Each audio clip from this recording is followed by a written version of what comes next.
I never wanted to see anybody running around on the stage and yelling at me and being aerobic. And many individuals have found that the song he sings, Go Rest High on That Mountain, helps them cope with their loss. Vince Gill, one of the most well-known figures in country music with 22 Grammys, established his reputation as a man of integrity, modesty, and kindness. However, few are aware of his personal conflicts, the tragedies that have influenced his music, or the decisions that have stunned even his most ardent supporters. His recent remarks give a career characterized by quiet strength and persistent devotion a new perspective. Overcoming loss, the unsaid tragedy that transformed him. In 1968, Vince Gill was just 11 years old and led a contented, modest life in Norman, Oklahoma. He played his small 4-string tenor guitar, ate with his family, and went to school most of the time. If you're enjoying this video, don't forget to like, share it with your friends, and subscribe to the channel for more amazing content. And hit the bell icon so you never miss an update. Now, back to the topic. What we were talking about was his father, Jay. He frequently performed with Stanley Gill, a federal judge and amateur pianist.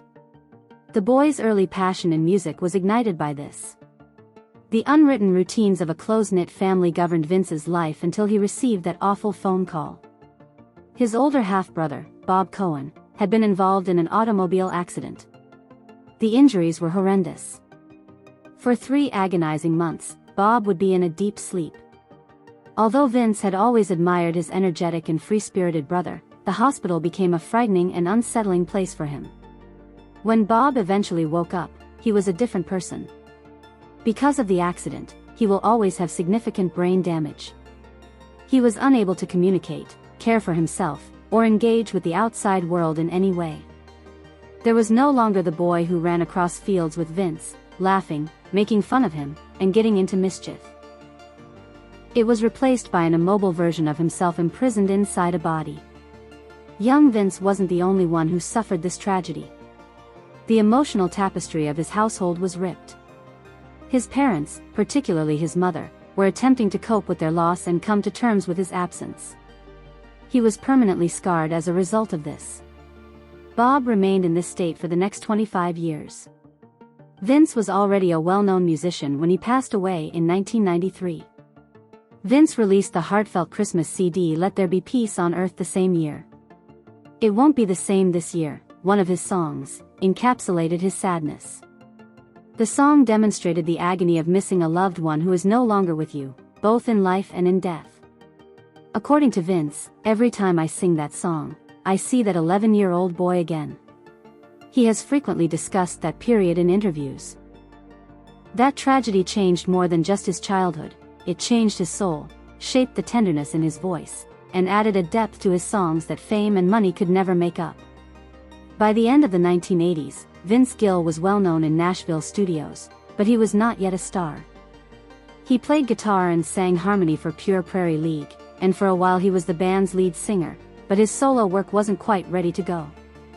Gill signed with RCA Records and released 2 albums, The Things That Matter and The Way Back Home.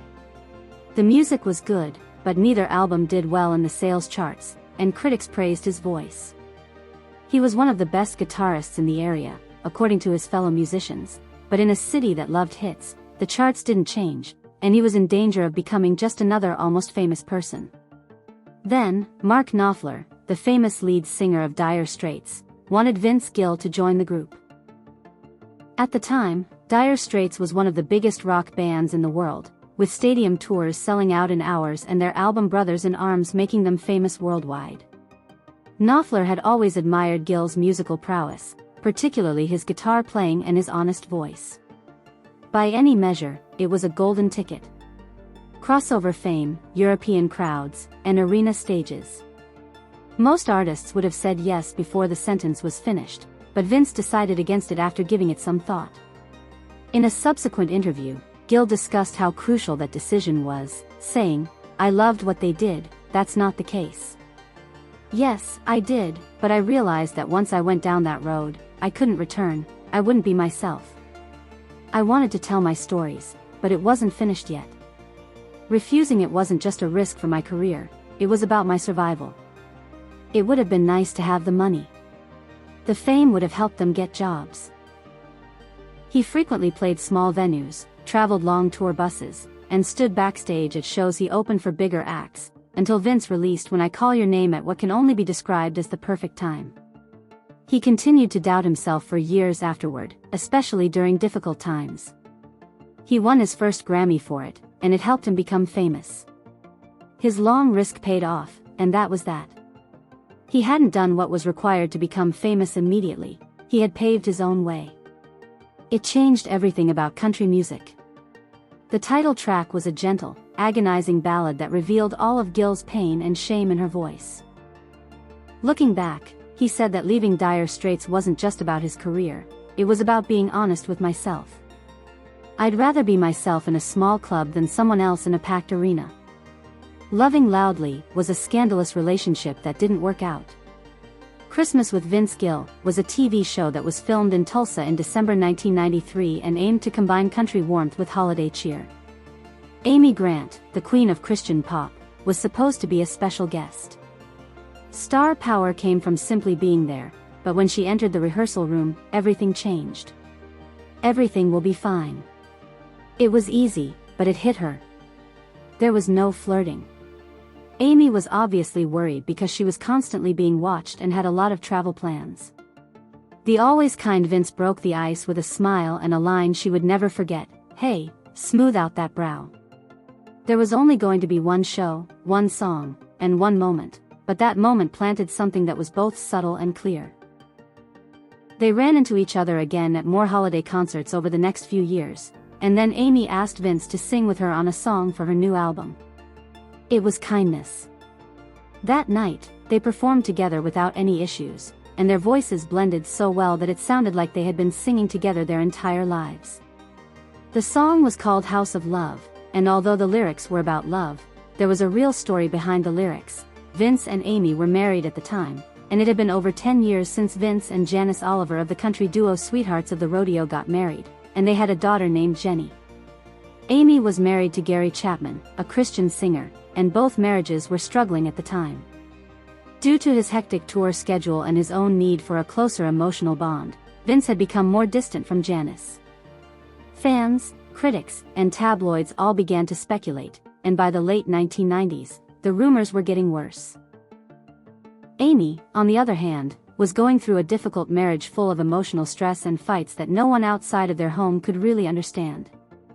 Despite the sparks between them, both Vince and Amy claimed their relationship was still respectful, and after the fact, Amy would say, "We were two people trying to keep the promises we had made." There was a lot of anger directed at Amy, who had established herself as a Christian music star on principles that now appeared to be at odds with her personal life, and radio stations removed her songs from the air. Vince and Janice separated in 1997, and Amy and Gary separated 2 years later. People were perplexed by the timing overlap, and the public story swiftly became one of scandal. We weren't reckless, we were people.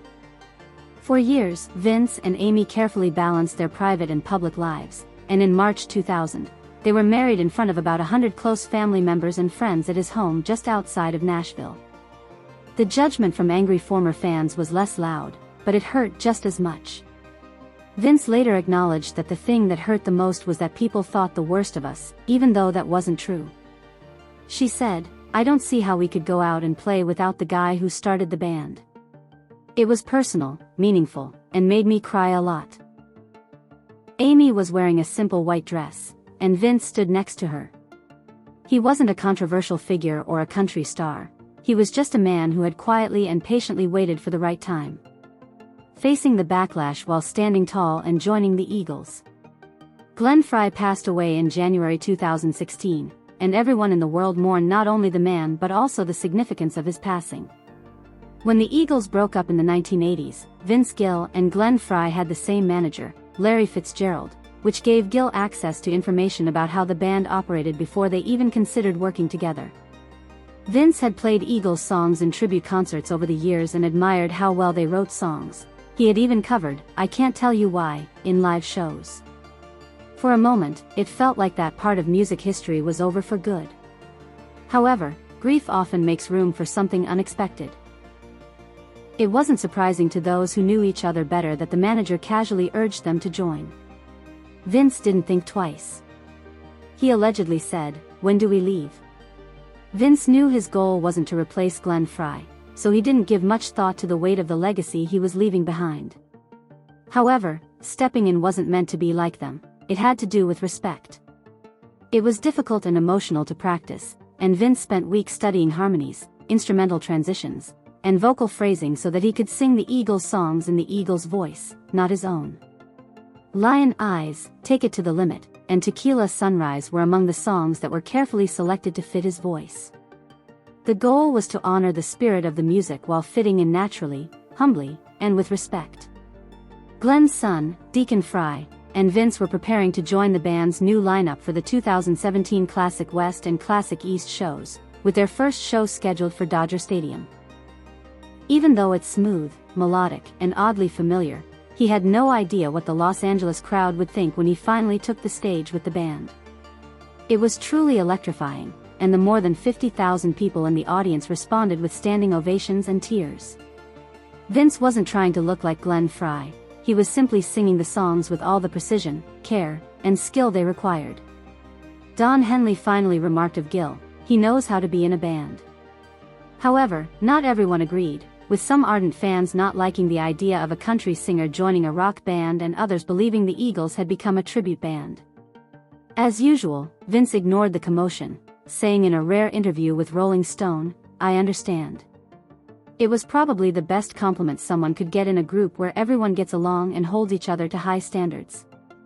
For me, though, it's about paying tribute to Glenn, to this music, and to keeping it alive for those who enjoy it. Dealing with the storm, being sick, taking care of others, and remaining calm under pressure. In 2020, while Vince was undergoing a routine checkup, his doctor casually suggested that Amy Grant be checked out as well. This suggestion resulted in a discovery that changed my life. Amy was born with a very rare heart defect called partial anomalous pulmonary venous return, PAPVR, and although the surgery went well, the COVID-19 pandemic forced Vince to spend days away from her hospital room, which prolonged and complicated her recuperation. He left everything to be with her after being told he could finally visit. Amy told People magazine after the fact, "He was there for me and never let me feel alone."